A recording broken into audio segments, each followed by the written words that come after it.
Hey guys, welcome back to the channel. Fabrizio Romano here as always to keep you posted on the transfer market. Today guys, several stories, several things to report. We are always here to keep you updated on the market. So remember guys, to like this video, turn on the notification bell, be part of the family because we are always keeping you fresh and updated with all the latest, and we jump into it together.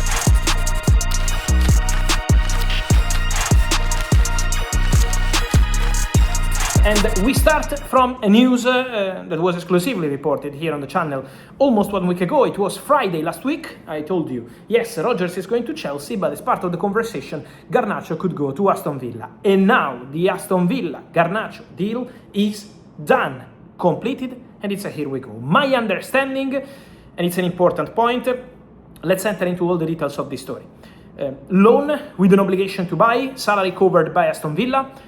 Chelsea sources believe that the obligation to buy is very, very easy, extremely easy, almost a guaranteed signing of Alejandro Garnacho for Aston Villa in 2027. So that's an important condition, that's an important point. There is almost guaranteed obligation to buy. So Garnacho is expected to be a Villa player by 2027. The contract he signs now with Aston Villa, with this potential but almost guaranteed move to Aston Villa from 2027, is valid for 4 years. And then the role of Unai Emery, because Garnacho today was in Birmingham, he met with Unai Emery, giving the final green light to the deal.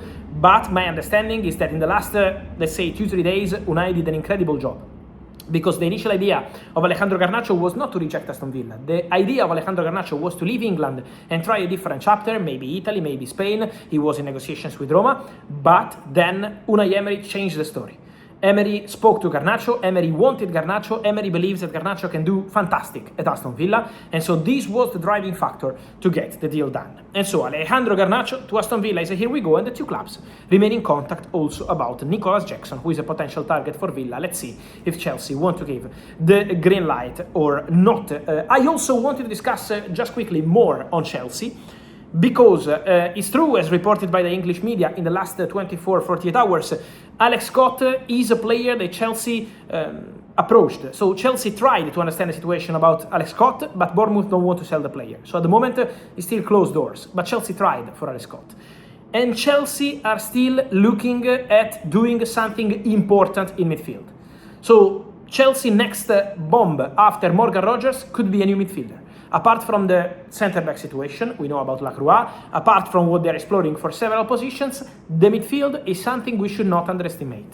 So also in that position, Chelsea will be busy.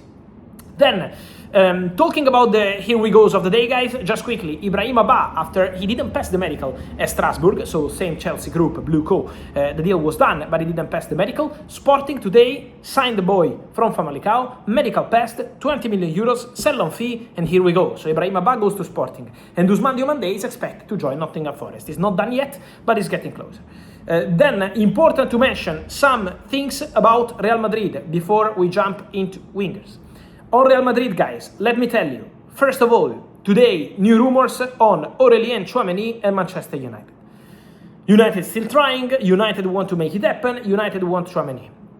Guys, I told you, first of all, several times in May, in April, in June, that Tchouaméni is considered internally at Man United as the dream midfielder, the perfect midfielder, in terms of leadership, being an elite player, international, defensive midfielder, the perfect next one after Casemiro. But Casemiro today signed at Inter Miami. It's official, it was an exclusive story from March. But on Tchouaméni, guys, my understanding is that he already signed the new contract with Real Madrid. So everything is done. The new contract is signed. He's a really important player for Jose Mourinho. Mourinho was pushing to keep Tchouaméni. So the understanding is that Tchouaméni is staying at Real Madrid and signing a new contract. That's the clear feeling around Aurélien Tchouaméni.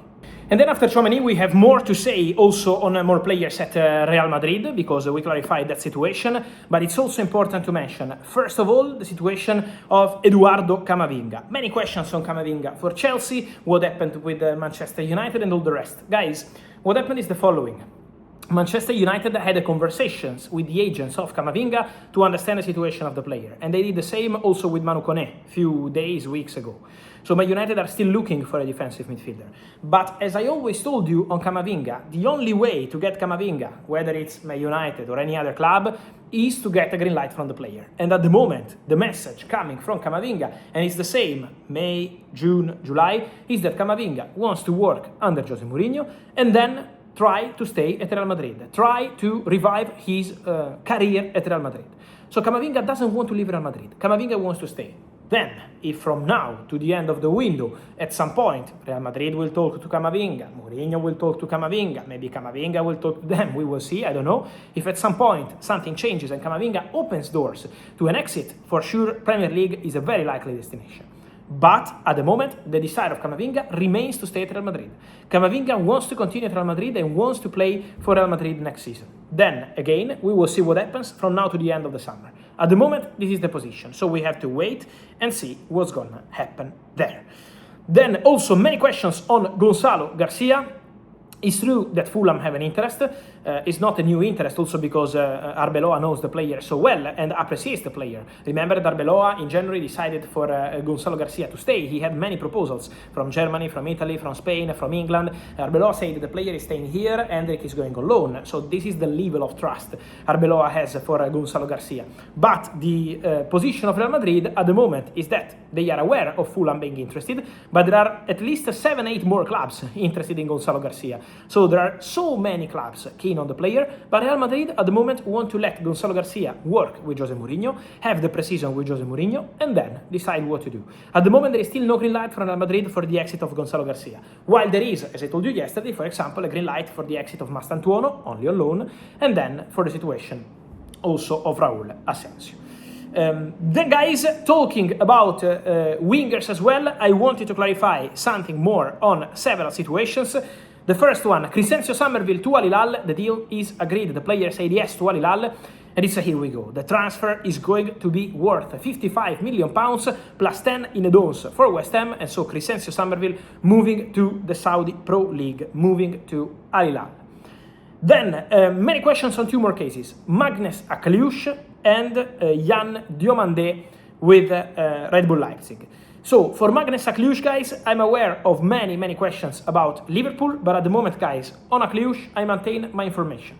Akliouche is in negotiations with Paris Saint-Germain. There is an agreement on personal terms, and there is a negotiation underway between Paris Saint-Germain and Monaco. So, talks are ongoing for Akliouche to Paris Saint-Germain.